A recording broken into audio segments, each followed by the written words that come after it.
ہم نے یہ کور کمانڈر کے گھر میں حملہ کیا، اور وہاں جا کے یہ بھی سننے ہیں، ذرا سنیں بات، کہ وہاں جو کاغذات جو سیکرٹ فائلز پڑی تھی ان کو کسی طرح آگ لگانی تھی یا کیا کرنا تھا۔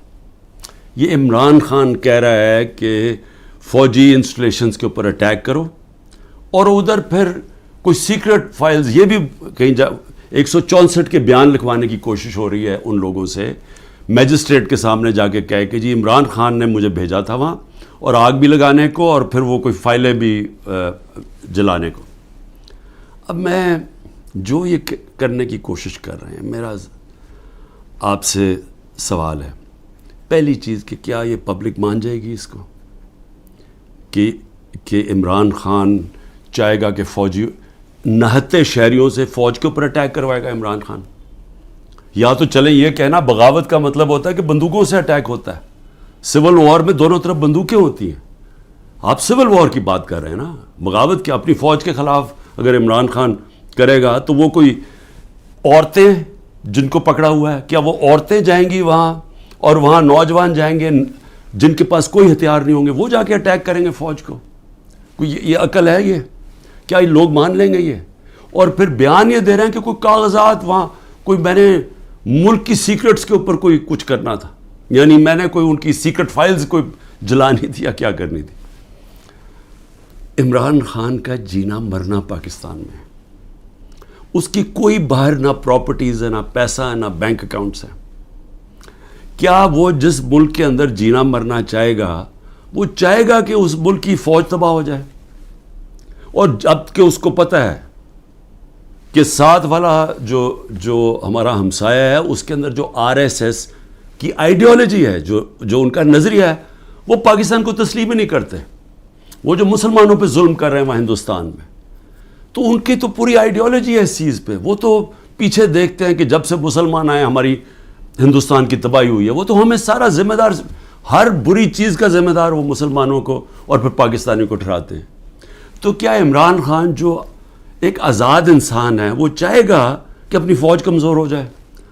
اور فوج کمزور ہونے کا مطلب کہ ملک پھر ٹوٹ جائے، کیونکہ اتنا بڑا جو ہمارا ہمسایہ جو مضبوط ہوتا جا رہا ہے، تو ان کے تو آپ تھنک ٹینکس میں دیکھیں، ان کے تو تھنک ٹینک کہتے ہیں کہ پاکستان کو 3 حصے میں کر دو۔ سو پہلے تو یہ جو 164 کا بیان ہے، یہ اگر لکھوا بھی لیں گے لوگوں سے، کیا یہ قوم مان جائے گی؟ کیا 9 مئی کا قوم مان گئی ہے کہ یہ عمران خان نے ساری سازش کی تھی؟ یعنی اپنے اوپر یہ حملہ کروایا پہلے کمانڈو سے، اور اپنے آپ کو پھر اس نے جیل میں ڈلوایا، اور پھر وہ سارا پلان کے تحت اس نے فوج کے اوپر حملہ کروا دی۔ کیا یہ قوم مان گئی ہے کہ یہ جو سازش ہے، بغاوت ہے، یہ قوم مان گئی ہے کہ عمران خان بہت بڑا غدار ہے؟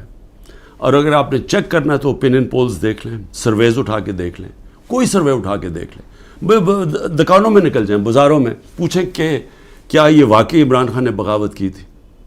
اور میں آپ کو اس لیے یہ کہہ رہا ہوں کہ دیکھیں، جو پبلک اوپینین ہے وہ اس طرح کنٹرول نہیں ہو سکتا۔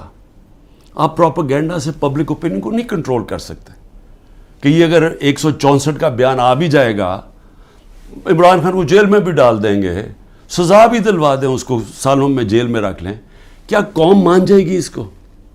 کیا دنیا مان جائے گی؟ کیا جو بیرون ملک پاکستانی ہمارا سب سے بڑا اثاثہ بیٹھا ہوا ہے، 1 کروڑ پاکستانی باہر بیٹھا ہوا ہے، جن کی دولت سارے 25 کروڑ پاکستانیوں سے زیادہ ہے، اور وہی پھر سے میں کہتا ہوں، جب انشاءاللہ اس ملک کو ہم اٹھائیں گے ایک دن، تو وہ ان کی انویسٹمنٹ آئے گی جو بچائے گی شروع میں پاکستان کو، اور پھر دنیا سے انویسٹمنٹ آئے گی۔ تو میں ایک تو یہ کہنا چاہتا تھا کہ یہ اور کئی لوگوں کے اوپر تشدد کیا گیا ہے، بری طرح تشدد کیا گیا، اور صرف یہ بیان دلوانے کے لیے۔ اس کے علاوہ جو ہمارے سینئر لوگوں کو رکھا ہوا ہے جیلوں کے اندر ابھی تک، ان سے صرف وہ کہ جی بس بیٹھ کے کہہ دے کہ میں تحریک انصاف چھوڑ رہا ہوں۔ پھر ایک اور سازش چل رہی ہے، وہ کیا ہے؟ سازش یہ ہے جی کہ ہمارے اندر لوگ چھوڑے ہوئے ہیں، ہماری اپنی پارٹی کے، اور وہ جو جن کو انہوں نے توڑ لیا، جن کو انہوں نے کہلوا دیا کہ جی اب تو عمران خان کے اوپر کانٹا ڈال گیا، اس نے تو آنا نہیں ہے، تو وہی لوگ جا کے ہمارے لوگوں کو، جو ہمارے ٹکٹ ہولڈرز ہیں پنجاب میں، یا جو ہمارے ایکس ایم پیز ہیں، ان کو جا کے کہہ رہے ہیں کہ جی اب عمران خان نے تو آنا نہیں ہے، اس کے اوپر تو فیصلہ ہو گیا کہ اس کے اوپر تو ہم نے کانٹا ڈال دیا، تو اس نے آنا نہیں ہے، پارٹی بھی ختم ہو جائے گی اب. تو اس لیے بہتر یہ ہے کہ آپ ایک اور کسی یا یہ جو پی ڈی ایم کی پارٹیز میں چلے جائیں یا جو بھی ہم نے نئی کوئی پارٹی بنائی اس کے ساتھ چلے جائیں. یہ ایک پروپیگنڈا چل رہا ہے ہمارے لوگوں کو. لیکن میں آج سوال پوچھتا ہوں کہ کیوں نہیں پارٹی ٹوٹ رہی؟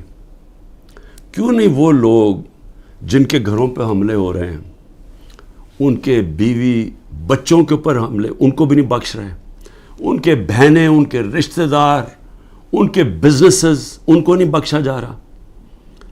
وہ ہو رہا ہے پاکستان میں جو میں کبھی بھی نہیں سوچتا تھا کہ ہماری ملک میں ہو سکتا ہے. نہ کوئی ہماری روایتوں کی کوئی فکر کرتا ہے، نہ جو ہمارا دین جو نبی صلی اللہ علیہ وسلم کی سنت تھی، حکم دیتے تھے کہ جنگ پہ جاؤ تو عورتیں بچے بوڑھوں کو، آپ نے دشمنوں کے عورتیں بچے بوڑھوں کو ہاتھ نہیں لگانا. یہاں نہ بوڑھے دیکھے جاتے ہیں، ماں باپ نہ دیکھے جاتے ہیں، نہ بچے دیکھے جاتے ہیں، نہ عورتیں. میری بہن، میری 3 بہنیں، ان تینوں کے کچھ نہ کچھ ان کے اوپر، ایک بہن کے اوپر کرپشن کیسز ڈالے ہوئے ہیں، دوسرے کے بیٹے کے اوپر FIR کاٹ دیے ہیں، ایک کے اوپر ایک کا بیٹا باہر چلا گیا، پاکستان سے باہر چلا گیا. تو ان سب کے اوپر کوئی نہ کوئی کیسز چل رہے ہیں، بیوی کے اوپر کیسز چل رہے ہیں. یہ کب تھا مجھے بتائیں کہ ہماری پولیٹکس میں یہ کب ہم اتنے نیچے گرے تھے؟ ہاں تھے، یہ نواز شریف کی خاص طور پہ، یہ شریف خاندان کا تھا کہ گھر کی عورتوں کے اوپر ہمیشہ اٹیک کرتے تھے. بے نظیر کی اور اس کی والدہ کی تصویریں انہوں نے لاہور کے اوپر نیچے پھینکی، گندی تصویریں. انہوں نے وہ جو ویڈیو ٹیپس، مریم ماہر ہے ٹیپس کے اوپر، وہ ٹیپس بنا لیتے ہیں، بلیک میل کرتے ہیں. یہ تو تھا ان کی روایت پرانی. لیکن یہ ہماری اس قوم کے اندر، ہمارے کبھی بھی ویلیو سسٹم میں اس طرح ہم کبھی بھی نہیں گرے تھے. اس کے علاوہ لوگوں کو اغوا کیا ہوا ہے. اور میں یہ ذرا بتا دوں کہ ہمارا اظہر ماشوانی، ہمارے وہ سوشل میڈیا کا، اس کا بھائی کو 2 مہینے سے اٹھایا ہوا ہے. ہمارا جو علی اوان ہے، ہمارے اسلام آباد سے جو MN ہے، ان کے بھائی کو، وہ ایک پروفیشنل ہے، اس کا تعلق ہی کوئی پارٹی سے نہیں ہے، اس کو اغوا کر کے لے گئے. شہزاد اکبر جو انگلینڈ گیا ہوا ہے، اس کے بھائی جو کہ نارمل نہیں ہے، اب نارمل ہے اس کا بھائی، اس کو اٹھا کے لے گئے، وہ غائب کیا ہوا ہے. یہ سب غائب کیے ہوئے ہیں. جب عدالت میں جاتے کہ جی پیش کرو، پولیس کہتی جو ہمیں پتہ ہی نہیں کدھر گئے. اعظم خان جو میرے پرنسپل سیکرٹری تھے، ان کو اٹھا کے غائب کر دیا ہے. اور کوشش کیا ہو رہی ہے اس کو اپروور بنانے کی، جی عمران خان کے خلاف کوئی سٹیٹمنٹ دیں کہیں نہ. تو شہزاد اکبر جو انگلینڈ میں بیٹھا، اس کو میسیجز آ رہی ہیں، ہم سب کچھ چھوڑ دیں گے اگر تم عمران خان کے خلاف اپروور بن جاؤ کہ اس کے خلاف کوئی سٹیٹمنٹ دے دو. اور عمران ریاض، اب اس کا کیا تعلق تھا 9 مئی کے ساتھ؟ وہ غائب کیا ہوا ہے، اس کو بھی عدالت کہہ رہی ہے اس کو بلاؤ، وہ بھی نہیں آ رہا. یعنی کب پاکستان میں ایسے ہوا تھا؟ کون سے ایک ملک جو کہتا ہے، ابھی بھی ہم کہتے ہیں ہم جمہوریت ہیں، کس ملک کے اندر اس طرح کی نہ عدالتوں کی سنی جاتی ہے، نہ لوگوں کے فنڈامنٹل رائٹس کی کسی کو کوئی پرواہ ہے؟ جو مرضی طاقتور جو فیصلہ کرتا ہے، وہ سمجھتا ہے وہ کرنا چاہے وہ کر سکتا ہے. تو میرا سوال یہ ہے کہ جو بھی طاقت میں بیٹھے ہوئے ہیں، جو یہ سب کچھ کروا رہے ہیں، میں آپ سے ایک سوال پوچھتا ہوں کہ کبھی آپ نے سوچا ہے کہ اتنا زیادہ کسی کے ایک پارٹی کے اوپر آپ زور لگائیں اور ظلم کریں اور وہ پھر پارٹی نہ ٹوٹے؟ پنجاب کے اندر کتنے ٹکٹ ہولڈرز توڑ لیے ابھی تک؟ 297 ہیں ٹکٹ ہولڈرز، ان میں سے 40-50 توڑے ہیں، باقی کیوں نہیں ٹوٹ رہا ہے؟ سب گھروں میں سے نکلے ہوئے ہیں، انہوں نے اپنی فیملیز کو گھروں سے نکال دیا ہے، سب چھپے ہوئے ہیں، بزنسز ان کی بند ہے، وہ ٹوٹ کیوں نہیں رہے؟ سوال پوچھا اپنے آپ سے کہ اتنا ہی زور لگایا، ابھی پختونخوا کے اندر پوری کوشش ہو رہی ہے، کیوں نہیں ٹوٹ رہے؟ وہ اس لیے نہیں ٹوٹ رہے. اور میں بڑے ادب سے اپنے پاور بروکرز کو کہنا چاہتا ہوں کہ بڑا غور سے میری بات سنیں. میں 27 سال سے پولیٹکس میں ہوں، 0 سے پارٹی شروع کی، کوئی میری پولیٹیکل بیک گراؤنڈ نہیں تھی، میرے کوئی والد یا میرے وہ نانا دادا کوئی پولیٹکس میں نہیں تھے. میں نے زیرو سے شروع کیا اور آہستہ آہستہ پبلک کو اپنے ساتھ جوڑا، جو بڑی دیر لگی، اور آہستہ آہستہ آہستہ آہستہ پارٹی بنائی. کسی نے اس طرح کی پارٹی نہیں بنائی.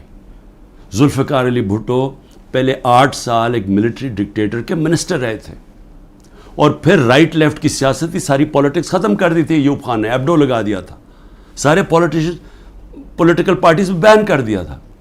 اس کے اندر ذوالفقار علی بھٹو نے پھر پیپلز پارٹی بنائی، اور ان کو بھی 4 سال لگے اور وہ پھر پاور میں آ گئے. اور اس کے علاوہ باقی کسی کا باپ پارٹی تھا، کسی کا دادا تھا، کسی کا نانا تھا. ایک نواز شریف نے وہ کس طرح پارٹی بنائی. جنرل ضیاء نے فیصلہ کیا، جنرل جیلانی نے ریکویسٹ کی کہ جی یہ بڑا اچھا بچہ ہے، اس کو لے آئیں. والد صاحب نے کہا کہ جی اور کسی کام کا نہیں تو چلو اس کو پولیٹکس میں ڈال دو. وہ پولیٹکس میں آ گیا. اس کو مینوفیکچر کیا گیا. جی ایچ کیو کے اندر نواز شریف مینوفیکچر ہوا. ایک ٹیسٹ ٹیوب بیبی پیدا کی گئی پولیٹکس میں. وہ اس طرح پولیٹکس میں آیا تھا. تو تجربہ، میں صرف یہ کہہ رہا ہوں کہ جس آدمی نے زیرو سے پارٹی شروع کر کے 2 پارٹی سسٹم بریک کر کے آج اللہ کا کرم ہے سب سے بڑی پارٹی ہے پاکستان میں، تو کم از کم میرے ویوز ہی سن لیں. کیونکہ یہ جو بھی آپ حربے استعمال کر رہے ہیں یہ آپ کامیاب نہیں ہونے لگے. یہ آپ ملک کی تباہی کریں گے لیکن آپ کامیاب نہیں ہوں گے. کیونکہ دیکھیں، جب ایک آئیڈیا، اور یہ پولیٹکس یہ 90 کی دہائی کی پولیٹکس نہیں ہے. 90 کی دہائی میں پولیٹکس کیا تھا؟ الیکٹیبلز تھے، اسٹیبلشمنٹ انہیں ایک طرف ایک پارٹی کا ساتھ دیتی تھی، الیکٹیبلز تھوڑے ادھر چلے جاتے تو وہ پارٹی جیت جاتی تھی. یہ تھی 90 کی دہائی کی پولیٹکس. اور پھر یہی آگے جب جنرل مشرف نے کیا کیا، پہلے 2/3 اکثریت والی نون لیگ، ان کو کوئی تشدد نہیں کیا گیا. ان کو کسی صوبے دار کا بھی ٹیلی فون آتا تھا نا تو وہ سیدھا کاف لیگ پہ چلے جاتے تھے. کوئی مشکل نہیں تھی، کوئی بزنسز نہیں بند ہوئی، کوئی جیلوں میں نہیں ڈالا. ساری کی ساری نون لیگ کاف لیگ پہ چلی گئی. اور اگر وہ جو باقی، میں پھر سے کہتا ہوں، جو بچے ہوئے تھے نون لیگ والے، اگر ان کے اوپر 5% بھی وہ تشدد کرتے جو ہمارے پہ ہو رہا ہے، انہوں نے بھی کاف لیگ پہ چلے جانا تھا. تو وہ پولیٹکس، وہ زمانہ چلا گیا ہے. یہ اب پولیٹکس ہے 1970 کی پولیٹکس. یہ آ گئی ہے نظریے کی پولیٹکس. 1970 کے بعد پاکستان میں نظریہ ختم کیا گیا تھا. جنرل ضیاء الحق نے نان پارٹی بیس الیکشن کروا کے نظریہ ختم کر دیا تھا. وہ جو 1970 کے اندر جو نظریاتی پولیٹکس تھی، اس نے سارے پرانے پولیٹیکل ہاؤسز کو اڑا دیا. ویسٹ پاکستان میں ذوالفقار علی بھٹو نے، اور ایسٹ پاکستان میں مجیب الرحمان نے. صرف نظریہ جیتا تھا. یہ آ گئی ہے نظریاتی پولیٹکس. یہ جو ہمارے لوگ ہیں وہ اتنی مشکلات کے بغیر کیوں نہیں چھوڑ رہے؟ کہ ان کو پتہ ہے کہ جب وہ چھوڑیں گے ان کی پولیٹکس ختم ہو جائے گی. ان کو پتہ ہے کہ ووٹر جو نیچے بیٹھا ہوا ہے، وہ ووٹر کہہ رہا ہے کہ اگر آپ نے تحریک انصاف کے ٹکٹ کے اوپر نہ لڑے ہم آپ کو ووٹ نہیں دیں گے. وہ لوگ کہہ رہے ہیں جن کے اپنے ووٹ بینکس ہیں، ان کا اپنا ووٹ بینک کہہ رہا ہے کہ آپ کو صرف ہم تب جتائیں گے جب آپ تحریک انصاف پہ کھڑے ہوں گے. تو قوم کے دل تو اللہ کے ہاتھ میں ہے. اللہ جب لوگوں کے دل بدل دیتا ہے تو انگریزی میں پھر فریز آ جاتا ہے کہ an idea whose time has come. No number of armies can destroy an idea whose time has come. جتنی مرضی فوجیں ہوں، وہ جب ایک نظریے کا وقت جو اللہ ڈالتا ہے دلوں میں، جب وہ آ جاتا ہے آپ کچھ نہیں کر سکتے. آپ جو بھی کریں گے وہ بیک فائر کرے گا. 14 مہینے سے کوشش کیا جا رہا ہے کہ نظریہ کو ختم کرنے کا، اور 14 مہینے سے کوئی سروے کروا لیں، آپ کو بار بار ایک ہی رزلٹ آئے گا کہ لوگ اور زیادہ تحریک انصاف کے ساتھ آ گئے. اس لیے میری ریکویسٹ یہ ہے کہ یہ پولیٹیکل انجینئر سے ملک کو تباہ کر رہے ہیں. اس وقت ضرورت ملک کو پولیٹیکل سٹیبلٹی کی ہے. پولیٹیکل انجینئرنگ کے جی سارے بندر بانٹ کر دو، یہ چھوٹے چھوٹوں کو کسی کو یہ دے دو اور سیٹیں بانٹ دو پارٹیز کے بیچ میں تھوڑی تھوڑی، اور اپنے بھی لوگوں کو، اور پھر الیکشن کمیشن کے ساتھ دھاندلی کر کے جتا دو. یہ ملک کو ڈی سٹیبلائز کرے گا، یہ سٹیبلٹی نہیں لے کے آئے گا. اس میں بجائے سیاسی استحکام آنے پہ، جس کی وجہ سے معاشی طور پہ استحکام آئے گا، یہ الٹا ہو جائے گا. اس سے ملک تباہی کی طرف جا رہا ہے. اور میں وہ پاکستانی ہوں، پھر سے میں ریپیٹ کرتا ہوں، میں نے یہ ملک کے چھوڑ کے نہیں جانا، میں نے اس ملک کے ساتھ یا اوپر جاؤں گا یا نیچے جاؤں گا. میں وہ پاکستانی آپ کو ایک ملک کی خاطر کہہ رہا ہوں کہ یہ راستہ نہ پکڑیں جس طرف ہم جا رہے ہیں، یہ ظلم نہ کریں. اس کا کوئی فائدہ نہیں ہونے لگا سوائے ملک کو نقصان ہونے لگا. اور یہ اگر خیال ہے اب تک آپ کا کہ میں اس پریشر میں آ جاؤں گا، یہ جو 180 کیسز ہیں 200 کر دیں، کیسز جیل میں ڈال دیں، ڈسکوالیفائی کر دیں، اس سے مجھے کوئی فرق نہیں پڑے گا، کیونکہ میں نے تو جو بھی ہوگا میں تو اپنے نظریے کے ساتھ کھڑا ہوں. لیکن یہ انجینئرنگ سے ملک کو وہ نقصان ہوگا جو ہماری معیشت کوئی بھی نہیں سنبھال سکے گا، اور وہ سب کے ہاتھ سے نکل جائے گی. تو ابھی بھی میں آخر میں یہ کہنا چاہتا ہوں کہ اگر یہ کہا جا رہا ہے جی کہ لیول پلینگ فیلڈ تب ہوگی جب نواز شریف آ جائے گا، تو ساروں کی تو کرپشن کیسز ختم کر دیے ہیں، تو رہ کیا گیا اب؟ تو اس کو بلا لیں واپس. وہ کیوں نہیں آ رہا پاکستان؟ چوری کر کے جیل کی سزا، جیل کی 10 سال کی سزا ملی ہوئی ہے، وہ اپنی کہتا ہے جی میری طبیعت نہیں ٹھیک، میں نے مر جانا ہے اگر مجھے برطانیہ نہ بھیجا، اس کو باہر بھیج دیا. یہ پرائم منسٹر نے عدالت میں ایفیڈیوٹ دیا اور ابھی تک کوئی ایکشن نہیں لیا، اور وہ وہاں بیٹھا ہوا اور وہاں جا کے پالیٹکس کر رہا ہے اور آرام سے زندگی انجوائے کر رہا ہے، انتظار کر رہا ہے کہ جب تک عمران خان جیل میں نہیں جاتا، پی ٹی آئی ختم نہیں ہوتی، وہ آتا نہیں. میں کہتا ہوں اس کو واپس بلا لیں، کیونکہ معاف تو ساروں کو کر ہی دیا ہے، اب تو کوئی کرپشن ایشو ہی نہیں گیا. اور میں صرف یہ کہتا ہوں کہ صرف یہ میرا ایک چیلنج ہے کہ جس حلقے سے بھی وہ کھڑا ہوگا میں اس حلقے سے کھڑا ہوتا ہوں، اور میں کوئی کیمپین بھی نہیں کروں گا. یہ ڈر ہے نا کہ عمران کو جیل میں ڈال دو، میں کیمپین بھی نہیں کرتا. لیکن میں آج آپ کو پاکستان کی عوام کی فیلنگ بتا رہا ہوں کہ یہ ملک بدل چکا ہے. یہ ملک کبھی بھی اس طرح کے لوگوں کو اب ووٹ نہیں دے گا. قوم کو سوشل میڈیا نے بدل دیا ہے، بچے کے اندر شعور آ گیا ہے.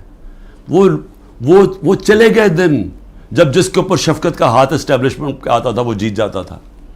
یہ آپ کو پچھلی جولائی کے اندر جب پنجاب کے الیکشنز ہوئے پتہ چل جانا چاہیے تھا کہ لوگوں کی موڈ کدھر جا رہی ہے.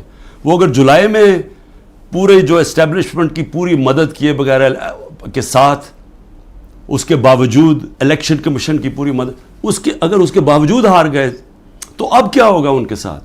تو اس لیے ان لوگوں کو جو اپنی اب سیاسی موت دیکھ رہے ہیں اور جو اسٹیبلشمنٹ کے پیچھے چھپ رہے ہیں، جن کو کوئی فکر نہیں ہے کہ ملک کو کیا ہوتا ہے، کیونکہ ان کے پیسے باہر پڑے ہیں، ان کے تو ڈالرز میں پیسے پڑے ہوئے ہیں، ان کو تو فرق نہیں پڑنا.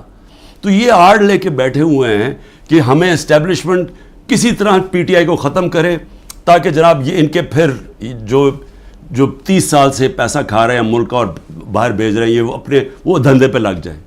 یہ ان کی ہے. لیکن جن لوگوں کا جینا مرنا پاکستان میں ہے، ان کو تو سوچنا چاہیے کہ یہ تباہی کی طرف ملک کو نہ لے کے جائیں. پاکستان زندہ باد.